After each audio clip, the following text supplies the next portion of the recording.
Since I've retired, I've took up two hobbies. I like to garden and I like to fish. Well, the other year I planted me a couple of big gardens, and it didn't come near a bit of rain, so I had to water that garden every day. I was there like a fireman watering that garden every day.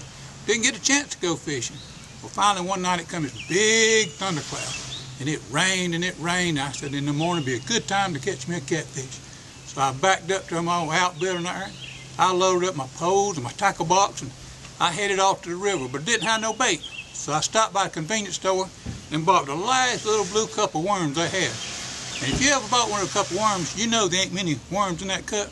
I didn't take time to dig no more. I just went on over there, I'm Blue It Falls, and I climbed out on one of them rocks over there, and I baited one of my hooks. I throwed it out there, and get my other hook all ready to go, and I got a bite. I pulled in that catfish, and them catfish was biting so quick, I didn't have time but to use but one pole. But it won't long. I done run out of bait. I said, man, what am I going to use for bait here? I ain't never left catfish biting that didn't have no bait. I looked around, and then I spotted him. A big old water moccasin over in the grass. I crept up right behind him and grabbed him right behind the back of the neck. That old snake, his old eyes just blinking, just red as fire. He wanted to bite me so bad. But see, he was trying to swallow this big bullfrog. He couldn't get him to go down. I said, Sel, if you can get that frog away from that snake, you have some mighty good catfish bait. Well, I held on real tight. I pulled that frog out of his mouth, put him in my bait bucket.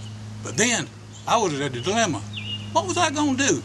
Something told me if I turned this snake loose, he was going to bite me. I come up with myself a good idea. I reached in my tackle box where I keep a small bottle of Jack Daniels whiskey, only for medicinal purpose, only. I unscrewed the top of that and poured about half up down that snake's throat. That snake cut up, he was doing all kind of things. But then, oh, he got right limp. He was feeling so good. I said, now's my chance. I leaned down, I turned him loose, he swam away just as pretty as you please. I went back to my tackle box, getting a hook and a cord to put that frog on there. A couple of minutes later, I felt something nudging at my feet down there. I looked down.